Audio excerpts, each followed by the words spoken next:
এখন যে সকল মায়েরা মাসিকের কারণে বা বিভিন্ন কারণে বা আমাদের পুরুষদের মধ্যে যারা অসুস্থতার কারণে রমাজানের রোজা রাখতে পারে নাই, কিছু রোজা ভাঙা পড়ছে, কাজা হয়েছে, 4-5টা 6টা যা হয়েছে, এখন ওনারা কি করবেন? শাওয়াল মাসে আগে কি কাজা রাখবেন, এরপরে শাওয়ালের 6 রোজা রাখবেন, নাকি আগে শাওয়ালের 6 রোজা? এই ব্যাপারে সবচেয়ে নির্ভরযোগ্য কথা হলো, ভেজালমুক্ত কথা হলো, যদি আপনার পক্ষে সম্ভব হয় তাহলে আপনি আগে কাজা রোজাগুলো রাখবেন। অসুস্থতার কারণে বা মাসিকের কারণে যে কারণেই হোক, কাজা রোজাগুলো আগে রাখবেন, এরপরে সম্ভব হলে শাওয়ালের রোজাগুলো রাখবেন। এটা সবচেয়ে নির্ভরযোগ্য আমল, ভেজালমুক্ত আমল ইনশাআল্লাহ।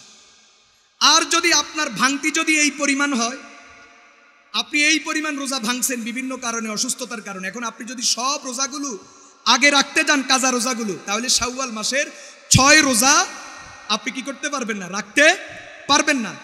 এই ব্যাপারে যদি ব্যাপারটা এমন হয়, তাহলে কিছু কিছু ওলামায়ে কেরাম বলেছেন না, কাজার গুরুত্ব বেশি, যেহেতু এটা ফরজ, এই জন্য আপনি শাওয়ালের রোজা রাখতে পারলে রাখলেন, না রাখলে কোনো অসুবিধা নাই, আগে আপনি এগুলি রাখেন। এরপরে যদি শাওয়াল মাসে রাখতে পারেন রাখবেন, শাওয়াল মাসে না রাখতে পারলে পরবর্তী জিলকত মাসে রাখবেন, ইনশাআল্লাহ আল্লাহ তাআলা সওয়াব দিবেন। আর কোন আলেম বলছে না, অসুবিধা নাই, এরকম ওজরের ক্ষেত্রে আপনি চাইলে আগে শাওয়ালের রোজাগুলো রাখতে পারবেন, এরপরে আপনি আস্তে আস্তে পর্যায়ক্রমে আপনার যে ভাঙতি রোজাগুলো এগুলাও রাখতে পারবেন ইনশাআল্লাহ। আশা করা যায় আল্লাহ তাআলা আপনার ইখলাসের কারণে, নিয়তের কারণে আল্লাহ তাআলা আপনাকে নেকি দান করবেন। লিজ্জামানি খাসফুন ওয়া কাযফুন ওয়া মাসখুন ইযা যাহারাতিল কায়নাতু ওয়াল মাআজিফ ওয়া শুরিবাতিল খামর। সাদাকাল্লাহু মাওলানাল আযীম ওয়া সাদাকা রাসূলুহুন নাবিয়ুল কারীম ওয়া নাহনু আলা যালিকা লামিনাশ শাহিদিনা ওয়াশ শাকিরিনা ওয়ায-যাকিরিনা ওয়াল হামদুলিল্লাহি রাব্বিল আলামিন। সুবহানাকা লা ইলমা লানা ইল্লা মা আল্লামতানা ইন্নাকা আনতাল আলিমুল হাকীম।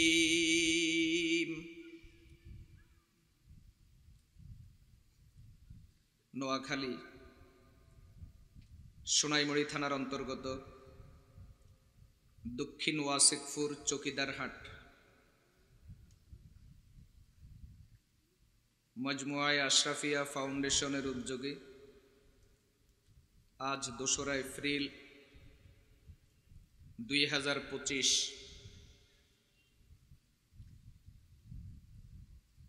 আয়োজিত মাহফিলের অত্যন্ত শ্রদ্ধাভাজন সভাপতি, নোয়াখালীর অন্যতম মুরব্বী এবং বুজুর্গ ব্যক্তিত্ব, হাজারো আলেমের উস্তাজ, অত্র অঞ্চলের সর্বস্তরের মুসলমানের কাছে অত্যন্ত গ্রহণযোগ্য ব্যক্তিত্ব, এই উম্মতের রাহবার,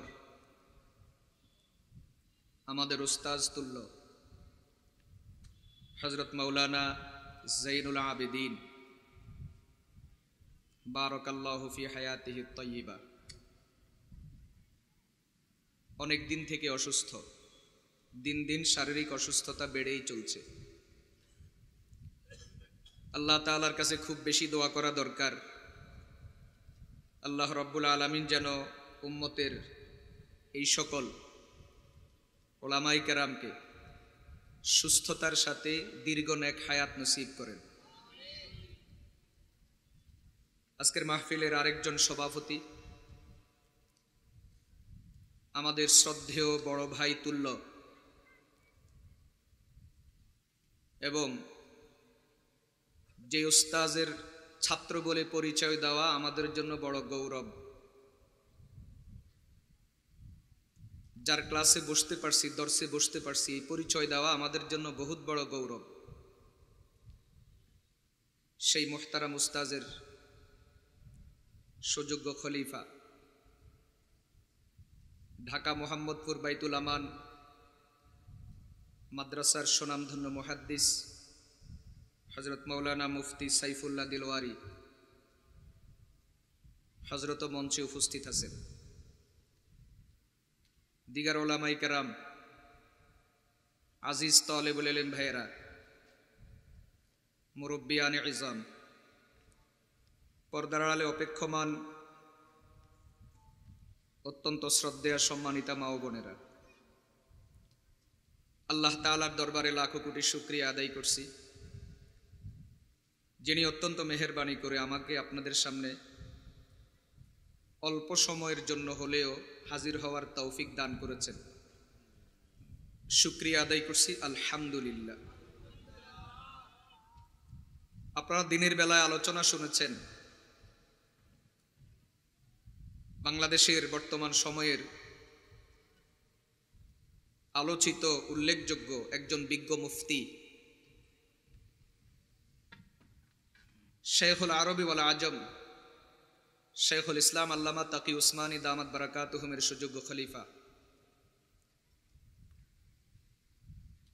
বাংলাদেশের বর্তমান সময়ের অন্যতম ফকিহুল আসর আল্লামা মুফতি দিলাওয়ার হোসাইন দামাত বারাকাতুহুম হযরত কিছু সময় বয়ান করেছেন দিনের বেলায়। আমি যতটুকু শুনছি দিনের বেলা হিসেবে, যখন সাধারণত আমাদের দেশে মানুষ হওয়ার কথা নয়, তথাপিও আলহামদুলিল্লাহ অনেক মানুষের সমাগম হয়েছে। আমি যতটুকু জানি হযরত এই অঞ্চলের মানুষকে খুব মহব্বত করেন, আর এই অঞ্চলের মানুষগুলাও হযরতকে অনেক বেশি শ্রদ্ধা করেন। আলহামদুলিল্লাহ, আল্লাহ তাআলা আমাদেরকে এ জাতীয় বুজুর্গদের থেকে রুহানি তাওয়াজ্জু, রুহানি ফয়ুজ হাসিল করার তৌফিক দান করুন। আজকে দুনিয়া তো চলছে, ছুটছে সুরের পিছনে। যার সুর যত সুন্দর, যে নাচতে জানে, নাচাইতে জানে, গান গাইতে জানে, হাসাইতে জানে, হাসতে জানে, আর মোটা করে চুক্তি করতে পারে, আজকে চাহিদা এদের।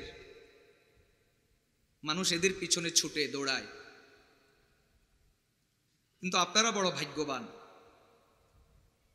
বোঝা যায় আপনাদের উপর আল্লাহর নেক বান্দাদের নেক নজর আছে, যার কারণে আপনাদের আজকের মাহফিলের বক্তা সিলেকশন অন্যরকম হয়েছে। কথা বুঝে আসছে? বেশিরভাগই মনে হচ্ছে সুরবিহীন, বেসুর, নাচানি নাই, নাচন নাই, হাসানি নাই, হাসন নাই। হয়তো কিছু আলোচনা হবে। আল্লাহ তাআলা আমাদের সকলকে শেষ পর্যন্ত সব আলোচনা থেকে উপকৃত হওয়ার তৌফিক দান করুন। আজকে অনেক ওয়াজ হয়, কিন্তু সেই ওয়াজের রুহানিয়ত নাই। এগুলির কারণে আলোচনা যারা করেন ওনাদের অধিকাংশরই ইখলাসের অভাব। আমরা যারা আয়োজন করি, আপনারা যারা আয়োজন করেন, আপনাদেরও অনেকেরই ইখলাসের অভাব। সবার টার্গেট একটা, জমাইতে হবে, দেখাই দিতে হবে। আল্লাহর দরবারে কবুল হলো কিনা, সহি কথা কয়টা আলোচনা হলো, এবং যা আলোচনা হয়েছে সেটা সুন্নাহ ভিত্তিক কিনা। আজকে আমরা ওয়াজ মাহফিলের মজলিসগুলো হাসি তামাশার মজলিস বানায় ফেলছি। ওই বেচারা লাকসাম বাড়ি বেচারার এখন ভাত বন্ধ নাই, ওর নাটক কৌতুক এখন আর কেউ দেখে না। ও নিজেও একদিন আফসোস করছে যে হুজুরদের ওয়াজের কারণে আমার ভাত উঠে গেছে। হারুন ভাইয়ের কথা বলতেছি, হারুন ভাই, বুঝেন নাই? ও হলো এক লাইনের হারুন কিসিঞ্জার। এখন আমাদের ওয়াজ মাহফিলের জগতে আরবি হারুন কিসিঞ্জার কয়েক হাজার তৈরি হয়েছে, যারা ওয়াজ মাহফিলে বসে ঠিক তার মতো ওই কাজগুলাই করে। আরবি হারুন কিসিঞ্জার। এই জন্য ওই বেচারা একবার নাকি আফসোস করছে যে হুজুরদের কারণে, ওয়াজ মাহফিলের কারণে আমার বাত উঠে গেছে। অর্থাৎ মানুষ এখন এগুলা দেখে মজা নেয়। মজাক, কৌতুক, ঠাট্টা, নাটক, সিনেমার মতো হয়ে গেছে এখন ওয়াজ মাহফিলগুলা। আল্লাহ তাআলা আমাদের সকলকে হেফাজত করেন। আমি বিশ্বাস করি আপনারা যদি ওলামায়ে কেরামকে যদি মূল্যায়ন করে, ওলামায়ে কেরামের পরামর্শ মতে যদি মাহফিলের আয়োজন করেন, উপস্থিতি কম হোক, এই জাতীয় মেহমানরা যদি আসে, ফকিহুল আসর আল্লামা মুফতি দিলাওয়ার হোসেন দামাত বারাকাতুহুমের মতো ব্যক্তি, হাকিমুন নফস আল্লামা মুফতি মুশতাকুন নবী দামাত বারাকাতুহুমের মতো ব্যক্তি, ওনারা যদি আসেন, উপস্থিতি কম হোক, এরপরেও ইনশাআল্লাহ কিছু হেদায়েতের কাজ হবে। আল্লাহ তাআলা আমাদের সকলকে এইভাবে সামনের দিকে চলার তৌফিক দান করুন। এজন্য আয়োজক কমিটি যারা বক্তা সিলেকশন করেছেন, যারা দাওয়াত দিয়েছেন, এরা সবাই ধন্যবাদ পাওয়ার উপযুক্ত। আলহামদুলিল্লাহ। আল্লাহ তাআলা এই নেককারদের মজলিসে, বুজুর্গদের মজলিসে আমার মতো একজন আদনা তালিবুল ইলম উপস্থিত হইতে পেরে আমি বড় গর্বিত। আল্লাহ তাআলা আমাদের সকলকে কবুল করেন।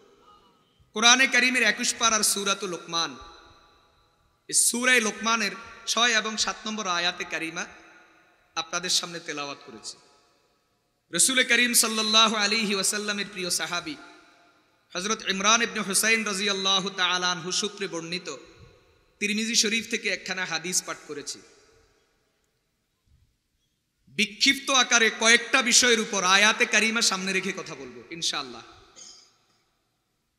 তবে আয়াতের উপর মূল আলোচনা শুরু করার আগে বর্তমান যেই মাস, আরবি মাস শাওয়াল মাস, এই মাসের উপর সংক্ষেপে 1-2টা কথা বলি। বর্তমান আরবি যেই মাস চলছে, এই মাসের কি নাম? শাওয়াল মাস। আজকে সূর্য ডুবার আগ পর্যন্ত 3 তারিখ ছিল, সূর্য ডুবার পরে 4 তারিখ হয়ে গেছে। কথা বুঝতেছেন? ইংরেজি ক্যালেন্ডার আর বাংলা ক্যালেন্ডার রাত 12টা 1 মিনিটে তারিখ পরিবর্তন হয়। এটা মানুষ নিজেরা বানাইছে। ইংরেজি ক্যালেন্ডার আর বাংলা ক্যালেন্ডারের তারিখ পরিবর্তন কখন হয়? রাত 12টা 1 মিনিটে। 12টা পর্যন্ত 1 তারিখ, 12টা 1 মিনিট থেকে আরেক তারিখ। যেমন আজকে 2 তারিখ এপ্রিল মাসের, 12টা 1 মিনিট থেকে 3 তারিখ হবে। এটা হলো আরবি, বাংলা আর ইংরেজির নিয়ম। এটা দুনিয়ার মানুষের রচনা। আর আল্লাহ তাআলার নিজাম তিনি ঠিক করে দিয়েছেন, সূর্য ডুবার আগ পর্যন্ত 1 তারিখ, সূর্য ডুবে গেলে আরেক তারিখ। হিজরি সন, আরবি বছর গণনা, আরবি তারিখ পরিবর্তন এই নিয়মেই হয়। এজন্য আজকে সূর্য ডুবা পর্যন্ত শাওয়াল মাসের 3 তারিখ ছিল। সূর্য ডুবে যাওয়ার পরে এখন বর্তমানে শাওয়াল মাসের 4 তারিখ চলছে। রাত আগে, দিন পরে, সূর্য ডুবার সাথে তারিখ পরিবর্তনের সম্পর্ক এটা আল্লাহ তাআলা কোরআনে কারীমেও ইঙ্গিত করেছেন। হুয়াল্লাযী জাআলাশ শামসা জিয়াআন ওয়াল কামারা নূরা ওয়া কদ্দারাহু মানাজিলা লিতা'লামু আদাদাস সিনিনা ওয়াল হিসাব মা খালাকাল্লাহু যালিকা ইল্লা বিল হক। আল্লাহ তাআলা বলছেন কোরআনে কারীমের সূরা ইউনূস 11 পারা। আল্লাহ তাআলা বলতেছেন, তিনি সেই সত্তা, তিনি সেই জাত যিনি চন্দ্র সূর্য সৃষ্টি করেছেন। যিনি কি সৃষ্টি করেছেন? চাঁদ আর সূর্য সৃষ্টি করেছেন। কথা বুঝে আসছে? আল্লাহ তাআলা কোরআনে কারীমে চাঁদের আলো আর সূর্যের আলো দুটার জন্য ভিন্ন শব্দ ব্যবহার করেছেন। দিনের বেলায় সূর্য, রাতের বেলায় চাঁদ।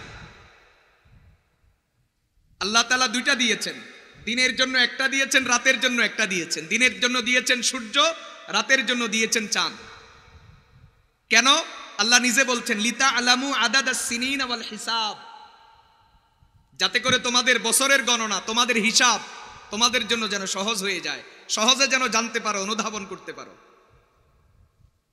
রাইসুল মুফাসসিরিন হযরত আব্দুল্লাহ ইবনে আব্বাস রাদিয়াল্লাহু তাআলা আনহুমা তার বক্তব্য মতে আল্লাহ তাআলা যে কুদরতি নিজাম আমাদেরকে দিয়েছেন, এর জন্য শিক্ষিত হওয়া দরকার নাই, অশিক্ষিত মানুষও তারিখের পরিবর্তন বুঝতে পারবে। রাত 12টা 1 মিনিটে তারিখের পরিবর্তন, এটার জন্য ঘড়ি লাগবে, এটার জন্য শিক্ষা লাগবে, এটার জন্য সংখ্যা চিনা লাগবে। কিন্তু আল্লাহ তাআলা যেই নিজাম দিয়েছেন, সূর্যের আলোতে এক তারিখ, রাতের আলোতে আরেক তারিখ। সূর্য ডুবে যাওয়ার পরে রাত শুরু হলে তারিখ পরিবর্তন। এটার জন্য শিক্ষার দরকার নাই। এটা পৃথিবীর যেই কোনো অঞ্চলের যেই কোনো মতের মানুষ, শিক্ষিত হোক অশিক্ষিত হোক, যেই কোনো মানুষ আল্লাহর দেওয়া এই কুদরতি নিজাম দিয়া তারিখের পরিবর্তন সহজেই জানতে পারবে। হযরত আব্দুল্লাহ ইবনে আব্বাস রাদিয়াল্লাহু তাআলা আনহুমা বলছেন, আল্লাহ যদি দিনের জন্য সূর্য আর রাতের জন্য যদি চাঁদ তৈরি না করতেন, তো পৃথিবীর কোনো বাপের বেটার শক্তি ছিল না একটা তারিখ পরিবর্তন করা, রাতকে দিন বানানো অথবা দিনকে রাত বানানো। পৃথিবীর কোনো মানুষের শক্তি ছিল না জানুয়ারি মাসকে ফেব্রুয়ারি মাস বানানো। পৃথিবীর কোনো মানুষের শক্তি ছিল না শনিবারকে রবিবার বানানো। পৃথিবীর কোনো মানুষের শক্তি ছিল না বৈশাখ মাসকে জ্যৈষ্ঠ মাস বানানো। পৃথিবীর মানুষের কোনো শক্তি ছিল না মুহররম মাসকে সফর মাস বানানো। কিন্তু আল্লাহ তাআলা যখন কুদরতি ভাবে আসমানে দুইটা লাইট ফিট করে দিয়েছেন, 15 কোটি কিলোমিটার দূরে সূর্য আর 3,84,000 কিলোমিটার দূরে চাঁদ, আল্লাহ তাআলা দুইটা কুদরতি লাইট যখন আসমানে ফিট করে দিয়েছেন, একটা দিনের বেলায় কাজ করে, আরেকটা রাতের বেলায় কাজ করে, একটা এক সময়ে কাজ করে, আরেকটা আরেক সময়ে কাজ করে। দুইটার সময় ভিন্ন হওয়ার কারণে, দুইটার কাজের প্রক্রিয়া ভিন্ন হওয়ার কারণে দুনিয়ার মানুষ সহজেই জানুয়ারি মাস থেকে ফেব্রুয়ারি মাসে চলে যায়, বৈশাখ মাস থেকে জ্যৈষ্ঠ মাসে চলে যায়, মুহররম মাস থেকে সফর মাসে চলে যায়, শনিবার থেকে রবিবারে চলে যায়, রাত থেকে দিনে চলে যায়, দিন থেকে রাতে চলে যায়। এইভাবে যাইতে যাইতে হায়াত শেষ হয়ে যায়, এইভাবে হায়াত শেষ হতে হতে কবরে চলে যায়। এজন্য সময় থাকলে পরে বলবো, বাকি সময় পাবো কিনা জানি না। এজন্য এসো এসো হে এসো। বুঝতেছেন কিছু? কি বুঝছেন? মাশাআল্লাহ মাশাআল্লাহ। এসো হে এসো বলার দরকার নাই। তুমি এসো বললেও আসবে, এসো না বললেও আসবে, যাও বললেও যাবে, যাও না বললেও যাবে। কথা বলেন ঠিক তবে ঠিক। নতুন বছর নতুন জামাই না যে ঈদে দাওয়াত দিতে হবে, না হয় জামাই অভিমান করিবে। কথা কয় না? নতুন বছর নতুন জামাই। কথা বলেন না কেন? নতুন বছর কি নতুন জামাই নাকি যে নতুন জামাইকে ঈদের দিন দাওয়াত দিতে হবে? আর নতুন কেন, পুরানটারও তো দাওয়াত দিতে হয়। এ আজকে আসতে আমার শাশুড়ি দাওয়াত দিছে। কথা কয় না? তার আগে শালারা দাওয়াত দিছে, ঈদের দিনও দাওয়াত দিছে, এখন আজকে আবার নগদে দাওয়াত দিছে। জামাই বলি কথা। কথা কয় না? উজি উজি যাইতান ন। কথা কয় না? বুঝেন না কেন কথা? আরে জামাই তো একটা দাম আছে না? দুনিয়ার কোথাও থাকার না থাক, শ্বশুর বাড়িতে তো থাকা লাগবে। এটা কি জামাই নাকি যে শাশুড়ি দাওয়াত দিতে হবে? এটা কি জামাই নাকি শালারা দাওয়াত দিতে হবে? এটা কি জামাই নাকি শ্বশুর বাড়ির লোকজন শ্বশুর দাওয়াত দিতে হবে? না হয় জামাই অভিমান করবে, না হয় জামাই যাবে না। না, নতুন বছর এটা নতুন জামাই না, এটা শ্বশুর বাড়ির নতুন জামাই না। দাওয়াত দেওয়া লাগবে না, এসো হে এসো বলা লাগবে না, আসার জন্য বলা লাগবে না। আল্লাহর কুদরতি নিজাম, তুই বানর বললেও কি না বললেও কি কিচ্ছু যায় আসে না। নতুন বছর চলে আসবে, পুরাতন বছর চলে যাবে। 2024 চলে গেছে, 2025 এসে গেছে, 2025 চলে যাবে, 2026 এসেই যাবে। এটা নতুন বাড়ির জামাই না যে এটাকে দাওয়াত দেওয়া লাগবে, আমন্ত্রণ করা লাগবে। আল্লাহ তাআলা আসমান জমিন যেদিন সৃষ্টি করার ইরাদা করেছেন সেদিন নয়, বরং তার থেকেও 50,000 বছর আগে আল্লাহ তাআলা চন্দ্র সূর্যের এই নিজামকে ঠিক করে দিয়েছেন। রাত আর দিনের পরিবর্তনের এই নিজাম ঠিক করে রেখেছেন, মাস আর বছরের পরিবর্তনের এই নিজাম ঠিক করে রেখেছেন। কথা বলেন ঠিক তবে ঠিক। অতএব পরিষ্কার বলি, নতুন বছরকে স্বাগতম জানানোর নামে, পুরাতন বছরকে বিদায় জানানোর নামে কোন ধরনের অশ্লীলতা আর নোংরামি মুসলমানের দেশে চলতে পারে না, চলতে পারে না। গজবের আয়োজন বন্ধ করতেই হবে। কথা বলেন ঠিক কিনা?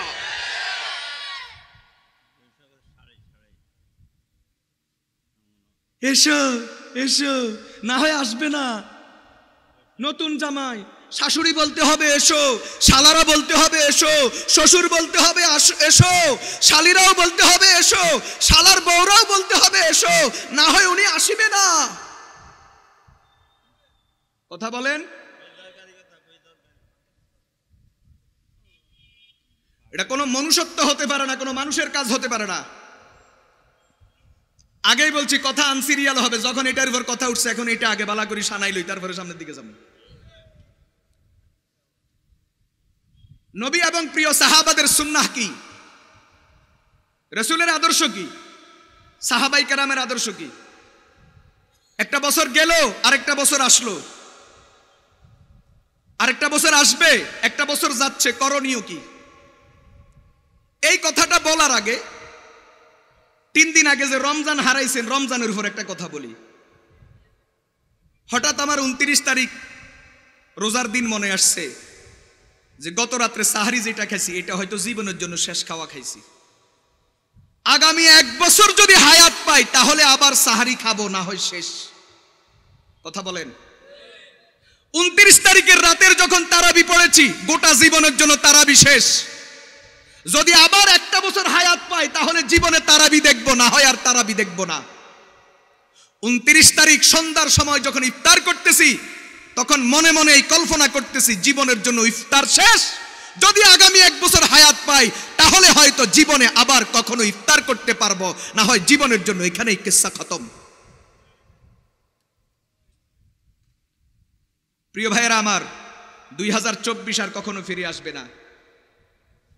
বাংলা বছর যেটা চলে যাচ্ছে, চৈত্র মাসের এখন শেষ দিকে, কয়দিন পরে নববর্ষ, এটা আর জীবনে কখনো ফিরে আসবে না। এই ক্যালেন্ডার আর জীবনে কেউ উল্টাবে না। বলেন 2024-এর ক্যালেন্ডার এখন কেউ উল্টায়? 2023-এর ক্যালেন্ডার কেউ উল্টায়? 2022-এর ক্যালেন্ডার কেউ উল্টায় না। আল্লাহ তাআলা দুনিয়াকে বানাইছেনই এই তালে যে মানুষ প্রতিদিন নতুন নতুন তারিখ গণবে, মানুষ প্রতি বছর নতুন নতুন ক্যালেন্ডার গণবে, পুরাতন ক্যালেন্ডারের খবর নিবে না।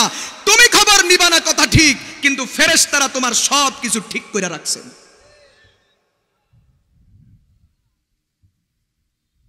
প্রিয় ভাইয়েরা, বন্ধুরা আমার, সাহাবাই কেরামের সুন্নাহ কি, নবীজির সুন্নাহ কি? একটা বছর বিদায় হয়ে যাচ্ছে, আরেকটা বছর আসতেছে, করণীয় কি, করার দরকার কি, করতেছি কি? ভাইয়েরা, বন্ধুরা আমার, সাহাবাই কেরাম আমাদেরকে তাদের আমলের মাধ্যমে, নবীজি আমাদের আমলের মাধ্যমে যেটা শিক্ষা দিয়েছেন সেটা হলো বিগত একটা বছরে আমি গুনাহ বেশি করেছি নাকি নেকি বেশি করেছি। যদি গুনাহের কাজ বেশি করে থাকি তাহলে নতুন বছর নতুন জীবন শুরু করব, আল্লাহর কাছে এই পরিমাণ কাঁদবো, এই পরিমাণ তওবা ইস্তেগফার করব, মনে মনে এই পরিমাণ দৃঢ় প্রতিজ্ঞা করব যে আগামীর জীবনে, আগামী বছরে, আগামী হায়াতে, নতুন বছরে গুনাহের কোনো কাজ করব না। অতীতে যা করেছি সেটা আজকের রাতে কাঁদতে কাঁদতে, চোখের পানি ঝরাইতে ঝরাইতে মনিবের দরবারে মাফ করায় আনিব। কথা বলেন ঠিক কিনা? আর যদি আলহামদুলিল্লাহ নেকির কাজ বেশি হয়, গুনাহ কম হয়, তাহলে আল্লাহর দরবারে শুকরিয়া আদায় করব। গুনাহ যেগুলি হয়ে গেছে সেটার জন্য ক্ষমা চাইব। আর শুকরিয়া আদায়ের পাশাপাশি ভিতরে এক দৃঢ় সংকল্প তৈরি করব, না, আগামী বছর আমার নেকির পরিমাণ আরো বেশি হবে। এটা হলো পুরাতন বছরকে বিদায় জানানো আর নতুন বছরকে স্বাগতম জানানোর ইসলামী শিক্ষা। প্রিয় ভাইয়েরা, বন্ধুরা আমার, মেশকাতের ব্যাখ্যা গ্রন্থ মেরকাতের মধ্যে মোল্লা আলী কারি রহমতুল্লাহ আলাই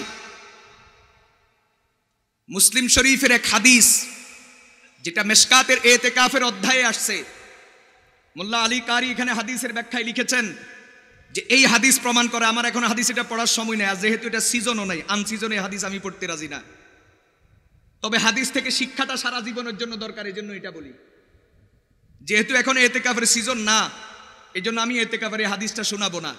তবে হাদিসের ব্যাখ্যায় মোল্লা আলী কারি রহমতুল্লাহ আলাই যে সবকটা লিখেছেন সেটা আমাদের সারা জীবন দরকার। সেটা হলো, তিনি লিখেছেন মানুষের হায়াত যত যাবে তত মানুষের আমল বাড়তে হবে। এটাই হলো নবীর সুন্নাহ, এটাই হলো সাহাবাদের শিক্ষা, এটাই হলো মুসলমানের করণীয়। মোট কথা আমি উদাহরণ দিয়া বুঝাই, 2023 সালে আমার আমল যতটুকু ছিল 2024-এ আমার আমল তার থেকে বাড়তে হবে। 2024-এ আমার আমল যতটুকু ছিল 2025-এ আমার আমল আরো বাড়তে হবে। আমার চুল দাড়ি পাকার আগে আমল যেই পরিমাণ ছিল, চুল দাড়ি যখন পাকতে শুরু হয়েছে আমল আরো বাড়তে হবে। আমার বার্ধক্য পৌঁছার আগে আমল যতটুকু ছিল, বার্ধক্য আসার পরে আমল আরো বাড়তে হবে। এটা হলো শিক্ষা। শনিবারে আমার আমল যতটুকু, রবিবারে আমলের পরিমাণ আরো বাড়বে। রবিবারে যতটুকু, সোমবারে আরো বাড়বে। সোমবারে যতটুকু, মঙ্গলবারে আরো বাড়বে। শুক্রবারে আরো বাড়বে। জানুয়ারি মাসে যতটুকু, ফেব্রুয়ারিতে আরো বাড়বে। ফেব্রুয়ারিতে যতটুকু, মার্চে আরো বাড়বে। মার্চে যতটুকু, এপ্রিলে আরো বাড়বে। এইভাবে আমার হায়াত আস্তে আস্তে যেতে থাকবে। আমি আস্তে আস্তে কবরের দিকে অগ্রসর হতে থাকবো, আর আমার আমলের পরিমাণ বাড়তে হবে। এটাই হলো ইসলামের প্রকৃত শিক্ষা।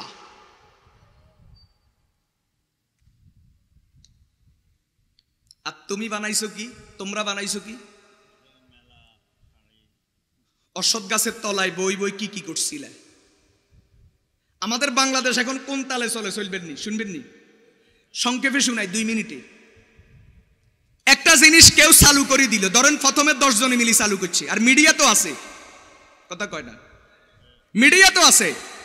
10-20 জনে একটা কাজ করি, এটা যদি মিডিয়াতে একটু প্রচার করা যায়, এভাবে পরের বছর 10 জন থেকে 100 জন হবে, তার পরের বছর 1000 জন হবে। এইভাবে আস্তে আস্তে আস্তে আস্তে প্রতি বছর 5000, 7000, 10000 শুরু হয়েছে ঢাকাতে, এখন ঢাকা থেকে হইতে হইতে মাঝদি পর্যন্ত আসছে। এভাবে 10-20 বছর যাওয়ার পরে এরপরে আমাদের দেশের মিডিয়া ফলাওভাবে প্রচার করা শুরু করে দেয়, এটা আবহমান কাল থেকে চলে আসছে, এটা আমাদের বাঙালি সংস্কৃতির অংশ, এটা না করলে আমাদের বাঙালির জাত ইজ্জত সব ধুলাই মিশে যাবে। কথা বলেন ঠিক কিনা? এই এক স্লোগান দিয়া এই দেশে হাজার হাজার লক্ষ লক্ষ শরীয়ত বিরোধী হারাম কাজকে মুসলমানের সমাজে প্রচলন করা হয়েছে। হাজার হাজার লক্ষ কোটি মুসলমানের যুবক যুবতী সন্তানদেরকে আল্লাহর ইবাদতের রাস্তা থেকে, শরীয়তের রাস্তা থেকে নাফরমানির রাস্তায় নিয়ে আসা হয়েছে। কথা বলেন ঠিক কিনা?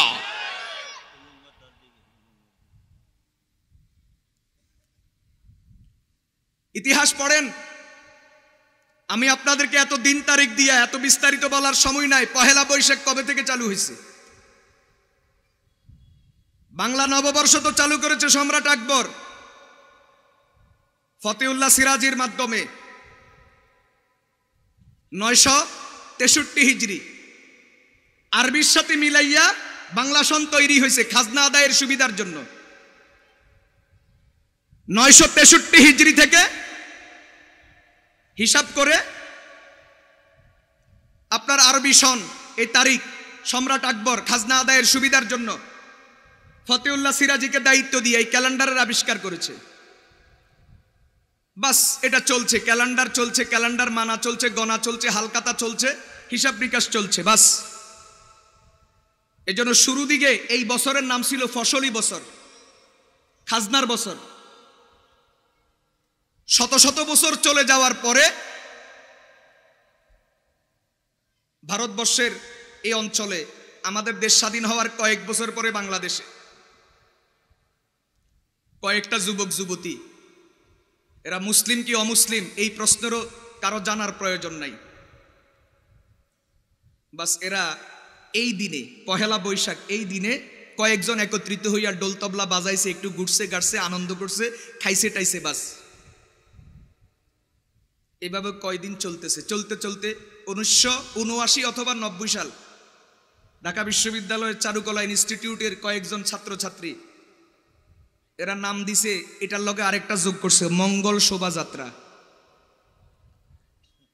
এই মঙ্গল শোভাযাত্রার বড় বৈশিষ্ট্য হলো বানরের, শূকরের, কুকুরের, বাঘের, ভাল্লুকের, বিভিন্ন জীব জানোয়ারের মুখোশ, ছেলেমেয়েরা, নারী পুরুষ, জোয়ান বুড়া চেহারার লগে লাগাইয়া রাস্তাঘাটে ঘুরবে।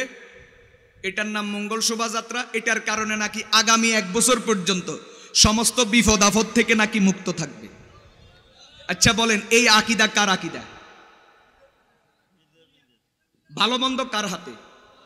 উপকার অপকার করার মালিক কে? কথা বলেন। যেখানে আল্লাহ তাআলা রাসূলকে দিয়া বলাইতেছেন, কোরআনে কারীম পরিষ্কার বলে, কুল, রাসূল আপনি বলেন, লা আমলিকু লিনাফসি নাফআন ওয়ালা যাররান ইল্লা মান শা আল্লাহ, ইল্লা মা শা আল্লাহ। আপনি বলেন যে আমি দুনিয়ার মানুষের উপকার আর ক্ষতি করা তো দূরের কথা, আমি নিজেই আমার নিজের উপকার অপকার করার ক্ষমতা রাখি না। আল্লাহ যেটা চান সেটাই হয়। যেখানে আল্লাহ তাআলা রসুলকে দিয়ে বলাইতেছেন যে আপনি আপনার ব্যাপারে বলেন, আপনি আপনার উপকার করতে পারবেন না, অপকার করতে পারবেন না, লাভ করতে পারবেন না, ক্ষতি করতে পারবেন না, নিজে চাইলে উপকার হাসিল করতে পারবেন না, নিজে চাইলে ক্ষতি থেকে বাঁচতে পারবেন না, বরং চূড়ান্ত সিদ্ধান্ত সব বিষয়ে একমাত্র কার। আর সেখানে তোমরা বানর, কুকুর, শুকুর, বাঘ, ভাল্লুক, বিভিন্ন জীবজন্তুর ছবি লাগাইয়া, মুখোশ লাগাইয়া রাস্তায় রাস্তায় ঘুরবা আর বলবা আগামী 1 বছর পর্যন্ত বিপদ আপদ থেকে মানুষ এর মাধ্যমে মুক্ত থাকবে। পরিষ্কার বলি, এটা ইসলামী আকীদা নয়, এটা কোরআন সুন্নাহর আকীদা নয়, এটা কুফরি আকীদা, জঘন্য আকীদা। এই স্লোগানের মাধ্যমে প্রতি বছর পহেলা বৈশাখ উদযাপনে, মঙ্গল শোভাযাত্রার মাধ্যমে এই দেশের কোটি কোটি মুসলমান যুবক যুবতীকে নতুন করে কাট্টা বেঈমান বানানো হয়। প্রত্যেকটা শব্দই বেঈমানি শব্দ। কথার বলার মাধ্যমে বেঈমান হচ্ছে, প্রতি বছর বেঈমান হইতেছে, প্রতি বছর পহেলা বৈশাখ উদযাপন হচ্ছে, আর মুসলমানের সন্তান প্রতি বছর বেঈমান হচ্ছে। প্রিয় ভাইয়েরা, বন্ধুরা আমার, কোরআনে কারীমের একটা সূরা আপনারা সবাই জানেন। আমি আগেই বলছি, কথা আনসিরিয়ালে শুরু হয়েছে, এভাবেই চলে। আর কর্তৃপক্ষ যারা আছেন, আমার পরের বক্তা যদি চলে আসে, নিয়ে আসেন, আমার কথা কোন পর্যন্ত গেছে না গেছে এদিকে তাকাইয়েন না। মেহমানকে দেরি করানো যাবে না, বসাইয়া দিবেন। আমি কিছু আইলাই বিলাই কই যাই, সমস্যা নেই। এখানে আইলাই বিলাই করলে দরকার হলে পরে আরেকখানে গোছাই দিব, অসুবিধা হইব না। ভালো করে শুনেন, কোরআনে কারীমের পরিচিত সূরা সবাই জানেন, আমি পড়ি, আপনারাও আমার সাথে পড়েন। ওয়াত্তিন ওয়াজ্জাইতুন ওয়াতুরি সিনিন ওয়াহাদাল বালাদিল আমিন। এখন পরের আয়াত আপনারা কইবেন, আমি থামছি, কোন পরের আয়াত কি? সবাই বলতে হবে। এখানে অনেক তালেবুল ইলম, অনেক হাফেজে কোরআন, বলেন না, জোরে বলেন, পরের আয়াত কি? লাকাদ খালাকনাল ইনসানা ফি আহসানি তাকওয়িম। আল্লাহ তাআলা কসম করতেছেন, কসম করে বলতেছেন, লাকাদ খালাকনাল ইনসানা ফি আহসানি তাকওয়িম। আমি কসম করতেছি, নিশ্চয়ই নিশ্চয়ই আমি মানুষকে সবচেয়ে উত্তম আকৃতিতে, সবচেয়ে উত্তম গঠন দিয়া বানাইছি। গোটা পৃথিবীর মধ্যে যত জীব জানোয়ার আছে, গোটা পৃথিবীর মধ্যে যত জন্তু আছে, গোটা পৃথিবীর মধ্যে যত হায়াওয়ান আছে, গোটা পৃথিবীর মধ্যে যত মাখলুক আছে, আল্লাহ তাআলা কোরআনে কারীমের মধ্যে নিজে কসম করে বলতেছেন, আমি যত মাখলুক বানাইছি, আমি যত জীব জানোয়ার বানাইছি, আমি যত হায়াওয়ান বানাইছি, সমস্ত জীব জানোয়ারের মধ্যে, সমস্ত হায়াওয়ানের মধ্যে, সমস্ত মাখলুকের মধ্যে সবচেয়ে বেশি সৌন্দর্য দিয়া, সবচেয়ে বেশি সুন্দর কইরা আমি কেবলমাত্র মানুষকে সৃষ্টি করেছি। বানরের গঠনের চেয়ে তোমার গঠন সুন্দর। তুমি যত কালো হও না কেন, এমন কালোর কালো আমারে ফেল, কথা কয় না, এমন কালোর কালো আমারে ফেল, আমারে তো কেউ না কেউ বউ দিছে, তোমারে বউ দিবে না এত কালা। কিন্তু এরপরে আল্লাহ তাআলা বলেন, তুমি যত কালো হও না কেন, দুনিয়ার মানুষ তোমারে যত, চেহারা কালো হওয়ার কারণে, কুৎসিত হওয়ার কারণে দুনিয়ার মানুষ তোমারে যতই ঘৃণা করুক না কেন, এরপরেও তোমার চেহারাটা, তোমার গঠনটা সব মাখলুকের চেয়ে সুন্দর। 10 বাড়িতে বিয়ার প্রস্তাব নিয়ে যাও, সবাই তোমার প্রস্তাব ফিরাইয়া দেয়। যেখানে যাও সবাই তোমার প্রস্তাব ফিরাইয়া দেয়, কেউ তোমার কাছে মেয়ে বিয়ে দিতে রাজি হয় না। মেয়ের বাবাও রাজি না, মেয়ের মাও রাজি না, মেয়ে নিজেও রাজি না, এমন এক অবস্থা। কিন্তু এরপরে আল্লাহ তাআলা বলেন, তোমারে আমি যে আকৃতি দিয়েছি, তোমার যে গঠন দিয়েছি, তোমার যে চেহারা দিয়েছি, এই চেহারাটা, এই গঠনটা, এই অবয়বটা সব মাখলুকের চেয়ে দামি। তুমি যত কালো হও না কেন, তুমি যত কুৎসিত হও না কেন, তুমি ছেলে হও আর মেয়ে হও, বুড়া হও আর জোয়ান হও, যেই হও না কেন, তোমার এই দেহের গঠন, তোমার এই চেহারার গঠন বানরের চেয়ে সুন্দর, কুকুরের চেয়ে সুন্দর, গাধার চেয়ে সুন্দর, বাঘের চেয়ে সুন্দর, ভাল্লুকের চেয়ে সুন্দর, এক কথায় সমস্ত প্রাণীর চেয়ে সুন্দর। ও যুবক যুবতীরা, যারা পহেলা বৈশাখ পালন করো, পহেলা বৈশাখ পালন করতে গিয়া মঙ্গল শোভাযাত্রা পালন করো, মঙ্গল শোভাযাত্রা পালন করতে গিয়া বিভিন্ন জীব জানোয়ারের মুখোশ ধারণ করো, আমি তোমাদেরকে বলি কেমনে তোমার পক্ষে সম্ভব হয়, কেমনে তোমারে রুচিয়ে দেয়।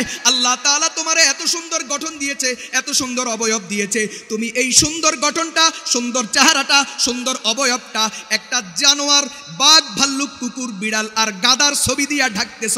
তার মানে তুমি বুঝাইতেছ তুমি গাদার চেয়েও নিকৃষ্ট, তুমি কুকুরের চেয়েও নিকৃষ্ট, তুমি বাঘ আর ভাল্লুকের চেয়েও নিকৃষ্ট। কথা বলেন ঠিক কিনা? না হলে অর্থটা কি? তুমি কিল্লাই চেহারাটার ডাকছো, তার মানে তুমি বুঝাইতে চাও জানোয়ার তোমার চেয়ে ভালো, তুমি জানোয়ারের চেয়ে নিকৃষ্ট। আর এটা হলেও হতে পারে, কারণ আমার কাছে মনে হয় আল্লাহ তাআলা তোমার ব্যাপারেই বলছেন, ওয়ালাকাদ যারানা লিজাহান্নামা কাসীরাম মিনাল জিন্নি ওয়াল ইনস,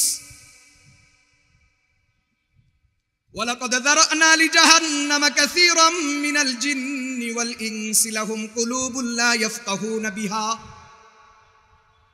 ওয়ালাহুম আ'য়ুনুন লা ইউবসিরুনা বিহা ওয়ালাহুম আযানুন লা ইয়াসমাউনা বিহা উলাইকা কাল আনআমি বাল হুম আদাল উলাইকা হুমুল গাফিলুন।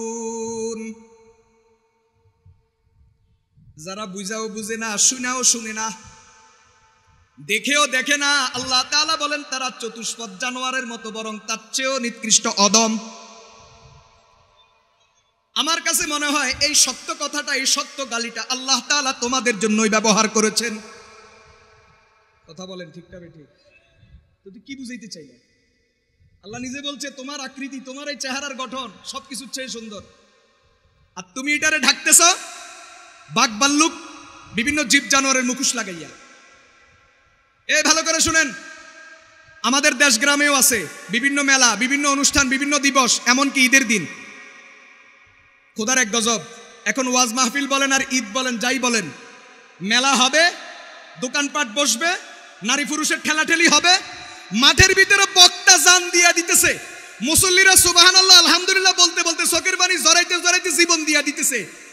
আর ওখান দিয়া মাশাআল্লাহ বুট বাদামের দোকান, খেলনার দোকান, ওটার দোকান, সেটার দোকান, সব কিছুর মধ্যে নারী আর পুরুষ, যুবক আর যুবতী একসাথে কাঁধে কাঁধ মিলাইয়া, ওই যে ওয়ালা তাবাররাজনা তাবাররুজাল জাহিলিয়াতিল উলার মতো ওখানে তারা ঠেলাঠেলি করিয়া, সমাবেশ করিয়া, ওয়াজ মাহফিলের যত বরকত আর রহমত আর নেকি আর সওয়াব আছে, আয়োজক কমিটি 1 মাস 1.5 মাস থেকে মেহনত করা, 1 বছর আগ থেকে পরিকল্পনা করা, নিজেরাও টাকা খরচ করা, অন্য থেকেও টাকা নেওয়া, লক্ষ লক্ষ টাকা ব্যয় করা, সভাপতি মুরব্বী জহুরের পর থেকে আসরের পর থেকে রাতের 12টা 1টা পর্যন্ত বসে থাকা, এতগুলা মানুষ প্যান্ডেলের মধ্যে বসে থাকা, গরমকালে গরম সহ্য করা, শীতকালে শীত সহ্য করা, সব কিছু মিলাইয়া একটা মাহফিলের অর্জন যতটুকু, একটা মাহফিলের নেকি যতটুকু, বাস মুহূর্তের ভিতরে ওখানে বুট বাদাম আর খেলনার দোকান, বিভিন্ন দোকানের সামনে নারী আর পুরুষ, ছেলে আর মেয়ে একসাথে গাদাগাদি কইরা মুহূর্তের ভিতরে সব জবাই করে দেয়। কথা বলে ঠিক কিনা?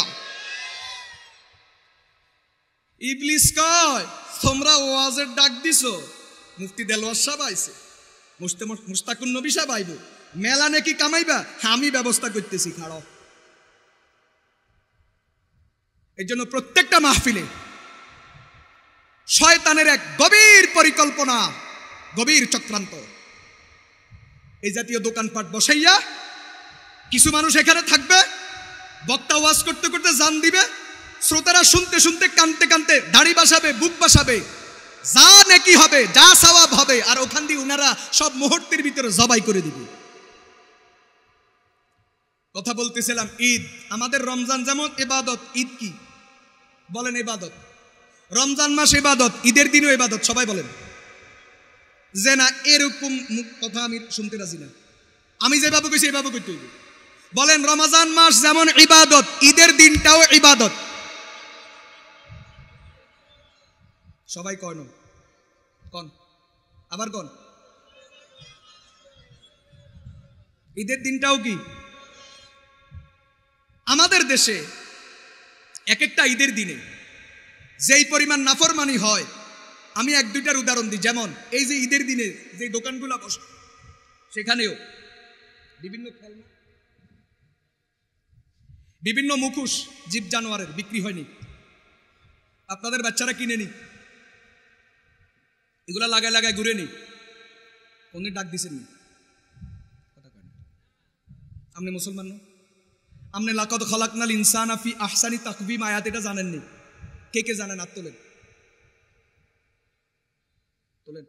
লাকাদ খালাকনাল ইনসানা ফি আহসানি তাকওয়িম এটা কোরআনের আয়াত জানেননি? আমনের ফোলা কি এটার ভিতরে আছে না বাইরে গেছে? কেমনে গেছে? মুখোশটা লাগানোর কারণে এখন কি আয়াতের ভিতরে আছে না আয়াতের বাহিরে গেছে? আপনি কেন ডাক দিলেন না? কেন আপনি তাকে নিষেধ করলেন না, বারণ করলেন না? আপনি কেন? ছেলে মানুষ হাক ফুলাফান এরকম করেই এটা বলি, কেন আপনি তাকে অসভ্যতার দিকে আপনি তাকে আগায়া দিলেন? কেন আপনি অসভ্য পথে তাকে উস্কায়া দিলেন? এই জন্য কিয়ামতের ময়দানে প্রথম কনি আপনার কাঁধের উপরে পড়বে। ডাইরেক্ট নোয়াখালীর ভাষায় বলি, দেত্রাবান আলাইব কন্যা, কিচ্ছু রাখতে হবে। বলেন এটা চলবে না বন্ধ করতে হবে? এবার যা গেছে গেছে, সামনে কোরবানির ঈদ আসতেছে 2 মাস পরে। কথা বলেন, এই সামনের ঈদ থেকে শুরু করে যতদিন বেঁচে থাকবেন, আমার সন্তান আপনার সন্তান এই জাতীয় মুখোশ পরে ঈদের দিন ঈদের পবিত্রতা নষ্ট করবে। আল্লাহ তাআলা সর্বোচ্চ আকৃতি দিয়ে তাকে ফায়দা করেছেন, আল্লাহর দেওয়া সর্বোচ্চ আকৃতি বাদ দিয়া জীব জানোয়ারের ছবি দিয়ে ঘুরবে। এটা বন্ধ করতেই হবে। কথা বলেন ঠিক না বেঠিক? আরেক গজবের কাজ, এটা গত 2-3 বছর থেকে চালু হয়েছে। আরেক গজবের কাজ চালু হয়েছে কয়দিন থেকে? গত 2-3 বছর থেকে। কি? ঈদের চাঁদ উঠলেই শুরু হয় আতশবাজি। শুরু হয়নি? ককটেল ফুটানি, ফটকা ফুটানি, আতশবাজি হয়নি? এই যে আরেক গজবের কাজ চালু হলো মুসলমানের দেশে। ঈদের চাঁদ উঠলে যেখানে শুকরিয়া আদায় করবে, দোয়া পড়বে, আল্লাহর দরবারে সেজদায় পড়বে, সেই জায়গাতে ঈদের চাঁদ উঠলে আতশবাজি, ফটকা ফুটানি, ককটেল ফুটানি, এই যে এক গজবের সংস্কৃতি বাংলাদেশে চালু হয়েছে, এটা যখন 2-4 বছর আরো চলতে থাকবে, এক সময় এই দেশের মিডিয়া সহ এই দেশের বাম আর রামেরা ফালাওভাবে প্রচার করতে শুরু করবে যে ঈদের চাঁদ উঠলে ককটেল ফুটানি আর আতশবাজি ফুটানো এটা আমাদের বাঙালি সংস্কৃতির অংশ। এটা বলে বাংলাদেশের 17 কোটি মুসলমানের ঈমান চুরি করবে। কথা বলেন ঠিক কিনা? সাবধান। যাদের বাচ্চারা এবার ঈদের চাঁদ উঠার পরে ককটেল ফুটাইছে, আতশবাজি ফুটাইছে, ডাক্তার নাই, নিষেধ করেন নাই, আল্লাহর দরবারে এই মাঠে বসে আজকে মাহফিলের শেষ মুনাজাতে আল্লামা মুফতি মুশতাকুন নবী দামাত বারাকাতুহুমের সাথে হাত উঠাইয়া আল্লাহর দরবারে চোখের পানি দিয়া ছেলের জন্য হেদায়েতের দোয়া করবেন আর নিজের জন্য ক্ষমা চাইবেন। আগামী ঈদ থেকে আপনার সন্তান যেন এই কাজ করতে না পারে, এই ব্যাপারে বদ্ধপরিকর থাকবেন। কথা বলেন ঠিক কিনা?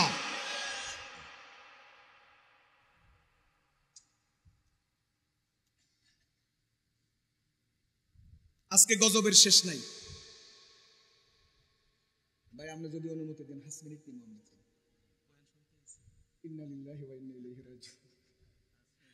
আমাদের অত্যন্ত মহব্বতের মানুষ, উনিও আমার মহব্বত করেন, আমিও একটু একটু করি, মাশাআল্লাহ। ঠিক আছে ভাই, থেকে 5 মিনিট নিলাম। দেখেন, এই জাতীয় যত মেলা, যত আয়োজন, যত সংস্কৃতি, সব কিছুর সাথে মাদকের, নেশার, গোড়ার, লাল ট্যাবলেটের একটা গভীর সম্পর্ক থাকে। এগুলিকে যত প্রমোট করা হবে, মাদকের বিরুদ্ধে এই দেশের সরকার আর এই দেশের প্রশাসন আর এই দেশের রাজনীতিবিদেরা জিরো টলারেন্সের ঘোষণা দিবে, মাদকের বিরুদ্ধে জেহাদের ঘোষণা দিবে, মাদকের বিরুদ্ধে যুদ্ধের ঘোষণা দিবে। আমি পরিষ্কার বলি, এই জাতীয় অনুষ্ঠান, এই জাতীয় অশ্লীলতা, এই জাতীয় নোংরামিকে প্রমোট কইরা, এগুলাকে ছাড় দিয়া, এগুলার সুযোগ দিয়া আর মাদকের বিরুদ্ধে যুদ্ধ ঘোষণা করবেন, তোমার এই ঘোষণাই থাকবে, বাস্তবায়ন হবে না। বরং এই জাতি এই পর্যন্ত বাংলাদেশে মাদকাসক্ত কি পরিমাণ হয়েছে, আগামীর বাংলাদেশে তার চেয়ে আরো বেশি হবে। এই সমাজ বরবাদ হবে, এই দেশ গজব হবে। কথা বলেন ঠিক কিনা? 2024-এর একটা রিপোর্ট শুনি, বাংলাদেশে নিয়মিত খায়, যেমন নিয়মিত নামাজ পড়ে, আছে না কিছু মানুষ নিয়মিত নামাজি, নিয়মিত রোজাদার, নিয়মিত হাজি সাহেব আসেনি এই দেশে। এদেশে এরকম মুসলমান আছে প্রতি বছর হজ করে, হজ না করতে হলে উমরা হইলো করে, ভাই ঠিক আছে না? এদেশে এরকম মুসলমান আছে 5 ওয়াক্ত নামাজ পড়ে, এদেশে এরকম মুসলমান আছে প্রত্যেক বছর রমজান মাসে রোজা রাখে। তো নিয়মিত যেরকম নামাজি আছে, নিয়মিত হাজি সাহেব আছে, নিয়মিত রোজাদার আছে, ঠিক এই দেশে নিয়মিত মাদক সেবী আছে। সরকারের হিসাব মতে এই দেশে নিয়মিত যারা প্রতিদিন নিয়ম মাফিক রুটিন মাফিক খায়, এরকম মাদক সেবীর সংখ্যা কমপক্ষে 1 কোটি। আর যারা আপনাদের মতো নামাজ মাঝে মাঝে পড়ে, মাঝে মাঝে পড়ে না, রোজা একদিন রাখে আরেকদিন রাখে না, হজ 1 বছর করে 10 বছর পরে মনে চাইলে আবার করে, মানে নিয়মিত না, মাঝে মাঝে করে মাঝে মাঝে করে না। ঠিক মাদক সেবীর মধ্যেও এরকম আছে, মাঝে মাঝে খায় মাঝে মাঝে খায় না, মাঝে মাঝে বালা হয়ে যায়, মাঝে মাঝে বন্ধু বান্ধবের তালে পড়লে খায়, এরকম আছে আরো 50 লাখ। তার মানে 2024-এর জরিপ মতে বাংলাদেশে মাদকাসক্ত 1.5 কোটি, যেটা 2016 সালে মাত্র 67 লাখ ছিল। কত লাখ? এখন প্রায় দ্বিগুণ, 8-9 বছরের মাথায় দ্বিগুণ হয়ে গেছে। প্রতি বছর বাড়তেছে না কমতেছে? বিশ্বব্যাপী মাদকাসক্তের সংখ্যা, মাদক সেবীর সংখ্যা 50 কোটির বেশি, যেখানে আজ থেকে কয়েক বছর আগে 20 কোটি ছিল, হুড় করে বাড়তেছে। এগুলার বড় একটা কারণ এই জাতীয় অনুষ্ঠান, এই জাতীয় অশ্লীলতার নোংরামিকে প্রমোট করা। অশ্লীলতার সাহস বাড়তে বাড়তে আমাদের দেশের সন্তানদের এই পরিমাণ বাড়ছে। মুসলমানের সন্তান, বড় মজার বিষয়, 80% যা খায় বিশ্বব্যাপী 80% যুবক আর যুবতী, এর মধ্যে ছাত্রছাত্রীরাও আছে।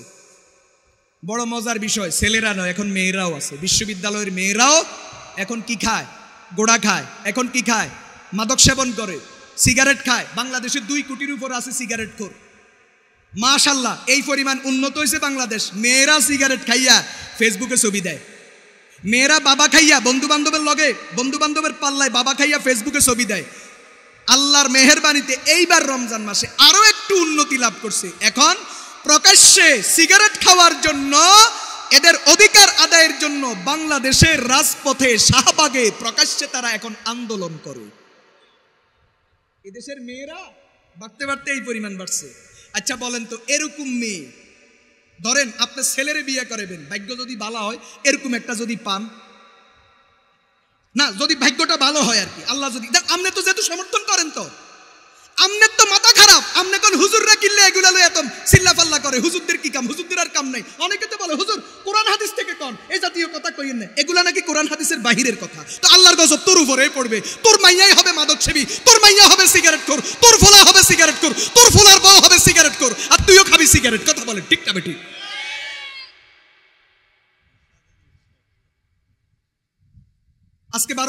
আজকে বাংলাদেশে 12 লাখের উপরে ক্যান্সারের রোগী, 12 লাখের উপরে। কারণ এগুলাই, লক্ষ লক্ষ ডায়াবেটিসের রোগী, লক্ষ লক্ষ মানুষের কিডনি শেষ, হার্ট শেষ, বাল্ব শেষ। এত আল্লাহর গজব চতুর্দিক থেকে আসতেছে। 2021 সালে আমেরিকাতে শুধু অতিরিক্ত মাদক সেবনের কারণে 1 বছরে 90,000 মারা গেছে। মানে ডোজ একটু বেশি দিয়ে দিছে। বিশ্বব্যাপী এরকম ক্ষুধার গজব, এরপরেও সতর্ক হয় না। শুধু হুজুরদের পিছনে লাগো। হুজুররা কেন বলে? হুজুররা বললেই মাথা খারাপ হয়। তো ঠিক আছে, হুজুররা আর বলবে না, মুখে তালা দিয়া দিবে। আর কোরআনে কারিমে আল্লাহ তাআলা বলে দিয়েছে, আলাইকুম আনফুসাকুম লা ইয়াজুরুকুম মান যাল্লা ইযা তাদাইতুম। আমর বিল মারুফ নাহি আনিল মুনকার সবসময় করা ওয়াজিব না। যতদিন পর্যন্ত আমর বিল মারুফ নাহি আনিল মুনকার করলে তোমার অস্তিত্ব ঠিক থাকবে এতদিন করো। যখন তুমি করতে গেলে তোমার উপরে হামলা আসবে, তুমি মুখে তালা দাও, আমরাও তালা দিয়া দিমু, তখন কাইনবি। কথা কয় না? আমেরিকাতে কাঁদা শুরু হয়েছে। হোলার মার সামনে বই, মাইয়ার মার সামনে বই, বাপের সামনে বই, মাদক খায়, সিগারেট খায়। ফোলা হইয়া মাইয়ার মতো অভিনয় করে, মাইয়া হইয়া ফোলার মতো অভিনয় করে, ছেলে হইয়া মেয়ের মতো বুক উঁচা করে চলে সার্জারির মাধ্যমে, প্লাস্টিক সার্জারির মাধ্যমে। ছেলে কিন্তু মেয়ের মতো কি করে? বুক উঁচা করে প্লাস্টিক সার্জারির মাধ্যমে। ছেলে কিন্তু মেয়ের মতো চেহারা বানায় প্লাস্টিক সার্জারির মাধ্যমে। ছেলে কিন্তু মেয়ের মতো লম্বা চুল বানায় প্লাস্টিক সার্জারির মাধ্যমে। মেয়ে আবার প্লাস্টিক সার্জারির মাধ্যমে ছেলের অভিনয় করে, ছেলে মেয়ে সাজে, মেয়ে ছেলে সাজে। আমেরিকার মা আর বাবাগুলা এখন বুকের তলে বালিশ দিয়া চাপা কান্না করে, আওয়াজও করতে পারে না। এই গজবের পরিস্থিতি বাংলাদেশেও তৈরি হবে। তোমরা যারা মৌলবীদের বিরুদ্ধে লাগছো, তোমরা যারা ওয়াজ মাহফিলের বিরুদ্ধে লাগছো, তোমরা যারা ইসলামের বিরুদ্ধে লাগছো, তোমরা যারা মনে করো হুজুররা ওয়াজে বসি এগুলা সমালোচনা করে, হুজুররা ওয়াজে বসি কোরআন হাদিসের বাইরে এই জাতীয় কথা বলে, এগুলাকে তোমরা রাজনীতি বলো, এগুলাকে তোমরা বেশি দেশীয় সংস্কৃতির বিরুদ্ধে অবস্থান বলো, হুজুরদেরকে বিভিন্নভাবে কটাক্ষ করার চেষ্টা করো, লিখে রাখো আমেরিকার মা আর বাবারা তাদের সন্তানের জন্য যেমন কাঁদতেছে, অচিরেই তোমরাও কাঁদবা। বাংলাদেশেও শুরু হয়েছে ছেলে হইয়া মেয়ের অভিনয়, মেয়ে হইয়া ছেলের অভিনয়, ছেলে মেয়েতে রূপান্তর হওয়া, মেয়ে ছেলেতে রূপান্তর হওয়া, সেই গজব বাংলাদেশেও আসতেছে। বাংলাদেশেও তোমার মেয়ে প্রকাশ্যে কন্ডম নিয়ে রাজপথে ঘুরবে, সেই সময় আসতেছে বাংলাদেশে। কথা বলেন ঠিক না বেঠিক? আলেমদের কথায় যদি সাবধান না হও, দেখবা তোমার মেয়ে, তোমার বিবাহের উপযুক্ত মেয়ে, ছেলে আসে, পাত্র আসে বিবাহের প্রস্তাব নিয়ে, তোমার মেয়ে বিয়ে বসবে না। তোমার মেয়ে বাড়ি থেকে বের হবে, তার ভ্যানিটি ব্যাগের মধ্যে কন্ডম থাকবে, কন্ডম নিয়ে বের হবে, রাস্তাঘাটে যেখানে দরকার হবে সেখানে কাম সারাবে, বিয়ে বসবে না, সংসার করবে না। তোমার সামনে সিগারেট খাবে, তোমার সামনে হুক্কা টানবে, তোমার সামনে বাবা খাবে, তোমার সামনে গাঁজা খাবে, বলতেও পারবা না। মেয়ে ছেলেতে রূপান্তর হবে, ছেলে মেয়েতে রূপান্তর হবে।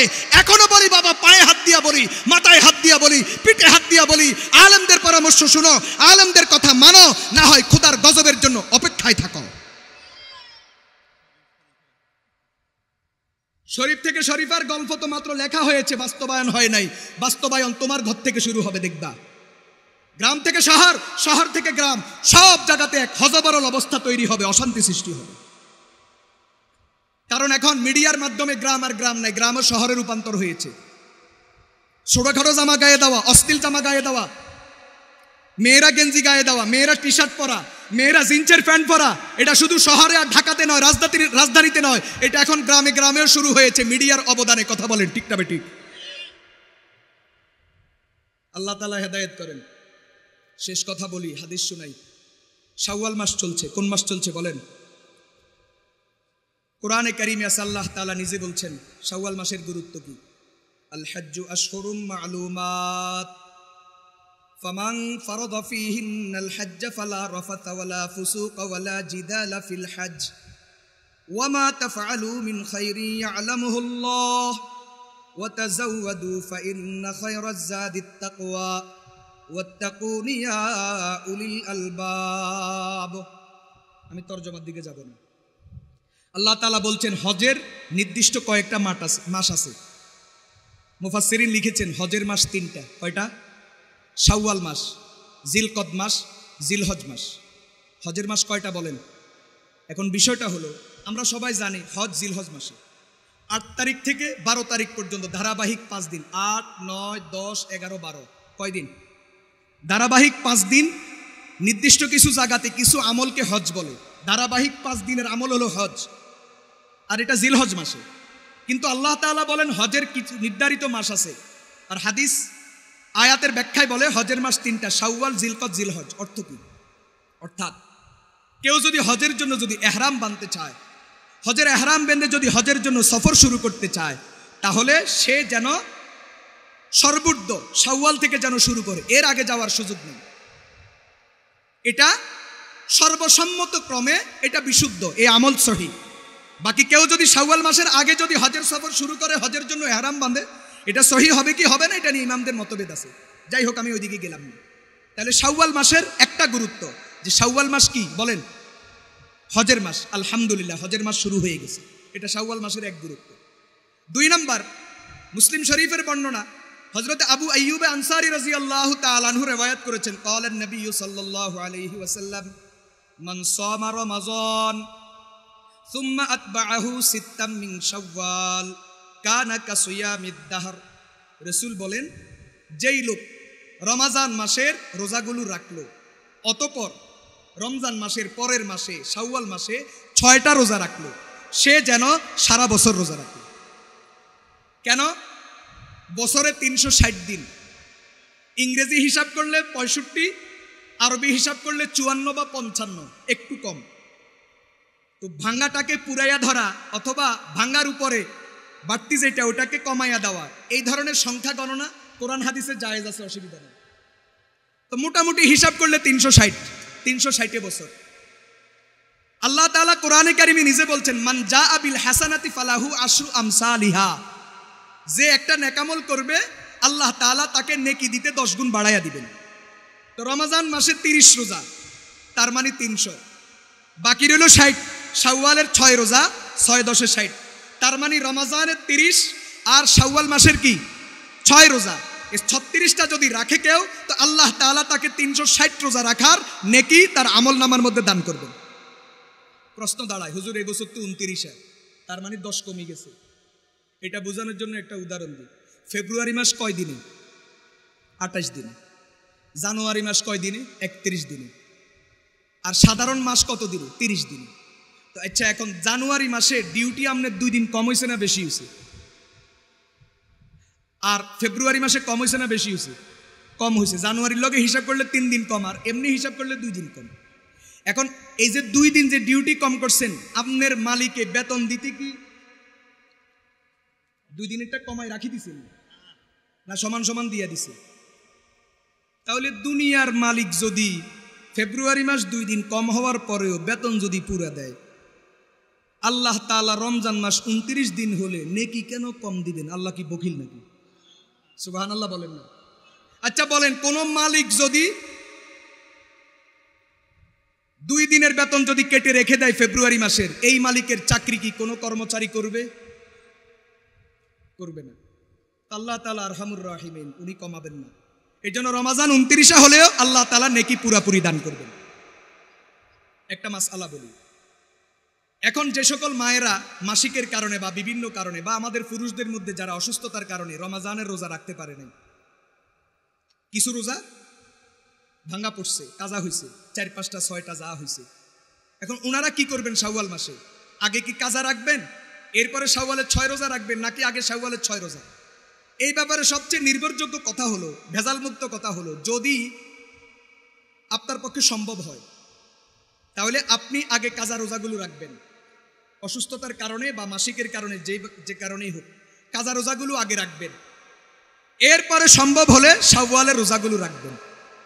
এটা সবচেয়ে নির্ভরযোগ্য আমল, ভেজালমুক্ত আমল ইনশাআল্লাহ। আর যদি আপনার ভাঙতি যদি এই পরিমাণ হয়, আপনি এই পরিমাণ রোজা ভাঙছেন বিভিন্ন কারণে, অসুস্থতার কারণে, এখন আপনি যদি সব রোজাগুলো আগে রাখতে যান, কাজা রোজাগুলো, তাহলে শাওয়াল মাসের 6 রোজা আপনি কি করতে পারবেন না? রাখতে পারবেন না। এই ব্যাপারে যদি ব্যাপারটা এমন হয়, তাহলে কিছু কিছু উলামাই কেরাম বলেছেন না, কাজার গুরুত্ব বেশি, যেহেতু এটা ফরজ। এই জন্য আপনি শাওয়ালের রোজা রাখতে পারলে রাখলেন, না রাখলে কোনো অসুবিধা নাই, আগে আপনি এগুলি রাখেন।